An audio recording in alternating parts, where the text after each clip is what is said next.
Fala galera, tudo bem? Seja bem-vindo a mais um vídeo aqui do nosso canal. Sou Tafarel Nunes e como você viu aí no título do vídeo, hoje vamos falar sobre Copa Libertadores da América. Neste sábado teremos aí a decisão entre Flamengo e Atlético Paranaense, mais uma final brasileira na decisão da Copa Libertadores da América. Mas antes de entrar a fundo nesse assunto e trazer mais detalhes sobre como foram as equipes dentro dessa competição em 2022, quero pedir para você curtir, comentar, compartilhar e se inscrever no nosso canal. Assim você fica por dentro de tudo que acontece aqui no nosso nicho, né? Paraguai, Argentina, México, Estados Unidos, além de competições como a Libertadores, Sul-Americana e CONCACAF Champions League, Mundial de Clubes, aí entra várias outras questões, outras competições, desde que estejam incluídos equipes aqui do nosso nicho. Na descrição você encontra também os links para as nossas redes sociais, Twitter, Facebook, Instagram, entre outros, além do nosso site, www.futebolalendafronteira.com.br, onde, inclusive, vai estar um texto de pré-jogo de Flamengo e Atlético Paranaense. Eu vou deixar até aqui na descrição, no link do comentário fixado, vou deixar para você este texto, certo? Então, comente aí para mim quem vai ganhar a Libertadores, Flamengo ou Atlético Paranaense. Eu estou aguardando a sua resposta, certo?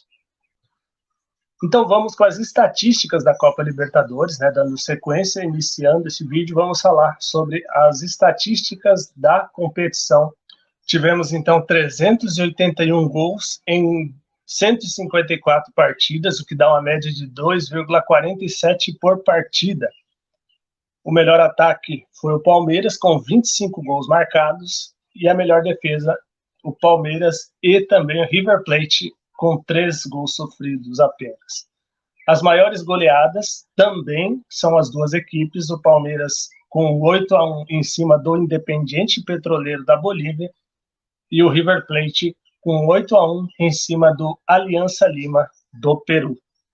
O maior público é do River Plate e Fortaleza, jogo que foi 2-0 para o River Plate, tinha 72 mil pessoas no Monumental de Nunes.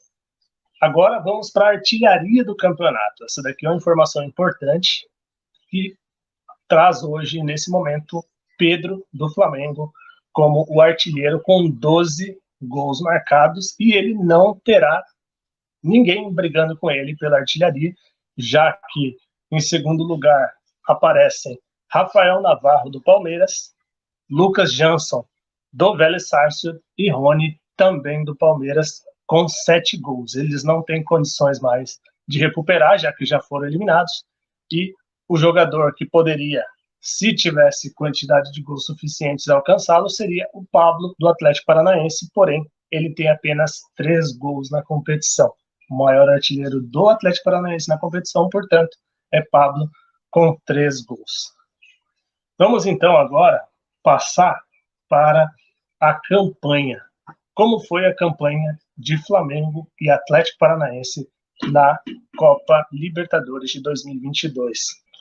O Flamengo ele caiu no grupo H da Copa Libertadores com Tajeres, Universidad do Chile e Sporting Cristal, Universidade Católica do Chile, para não confundir com a Universidade do Chile, que é outra equipe e é rival, inclusive, dessa, né?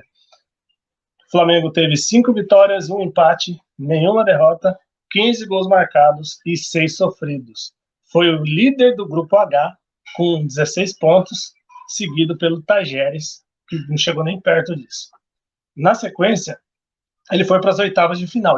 E apesar dessa campanha excelente que o Flamengo teve, acabou trocando de técnico no meio da competição. Nas oitavas de final, tivemos a entrada de Mário Jorge, técnico da base, do Sub-20, que assumiu o jogo na ida contra o Tolima. O jogo terminou 1-0 para a equipe do Flamengo. Gol do Andrés Pereira, que inclusive foi a última partida dele pelo Flamengo. Na sequência, na volta, Dorival Júnior estreou. Dorival Júnior, que estava no Ceará, assumiu o comando do Flamengo e conseguiu vencer de 7-1. O jogo que foi a mudança desse Flamengo, que todo mundo começou a ficar convencido de que seria um outro Flamengo a partir dali. Apesar daqueles pontos todos que o Flamengo havia conquistado, muitos deles foi conquistado na Bacia das Almas. Depois disso, o Flamengo ele realmente cresceu na competição, então ele foi crescendo junto com o Dorival Júnior. Venceu, como eu disse, o Tolima, então ele eliminou o Corinthians vencendo por 2-0, isso pelas quartas de final, 2-0 em Itaquera e 1-0 no Maracanã, e depois na semifinal contra o Vélez Sarsfield, ganhando de 4-0 na Argentina e 2-1 no Maracanã. Já o Atlético Paranaense ele teve uma campanha bastante irregular e, assim como o Flamengo, teve mudança de comando ao longo da competição. O Atlético Paranaense ele estava no grupo B da competição ao lado de Libertad do Paraguai, The Strongest da Bolívia e Caracas da Venezuela. O Atlético Paranaense ele teve apenas 3 vitórias, 1 empate, 2 derrotas, marcou 8 gols e sofreu 6 nessa primeira fase. Primeira fase já teve 2 técnicos no Atlético Paranaense. Da primeira até a segunda, da primeira rodada caiu o Alberto Valentim. Da segunda rodada até a quarta ficou o Fábio Carille. E da quinta em diante, Luiz Felipe Scolari assumiu a competição. Lembrando que o Atlético Paranaense decidiu pela saída de Fábio Carille após o time ter sido goleado por 5-0 para o The Strongest da Bolívia. Então foi uma goleada daquelas que ninguém imaginava. Quem via o Atlético Paranaense naquele momento na competição não acreditava que o Atlético Paranaense ia disputar a final da Libertadores. Então ele terminou na segunda colocação do grupo B com 10 pontos, a mesma quantidade do líder Libertad. Nas oitavas ele acabou eliminando o Libertad novamente, vencendo por 2-1 no Paraná e empatando em 1-1 no Paraguai. Nas quartas de final enfrentou o Estudiantes, que vinha fazendo uma boa campanha, mas acabou também negociando alguns jogadores, perdendo outras peças importantes na competição, é importante destacar isso. E aí tivemos aí o Estudiantes empatando em 0-0 no Paraná, né, com o Atlético Paranaense, e na Argentina 1-0 para o Atlético Paranaense, num jogo ali que foi marcado por uma polêmica, né, num gol que foi anulado do Estudiantes, mas o Atlético Paranaense não tem nada a ver com isso. Com o gol do Vitor Roque, acabou se classificando, e na semifinal, eliminando então o bicampeão da Libertadores, o Palmeiras, vencendo por 1-0 no Paraná e empatando em 2-2, jogando no Allianz Parque, em São Paulo. Então, 2 equipes que chegaram de maneiras diferentes, mas que estão com todos os méritos de estar disputando a final da Libertadores. Vai ser um jogo bastante difícil, na minha opinião.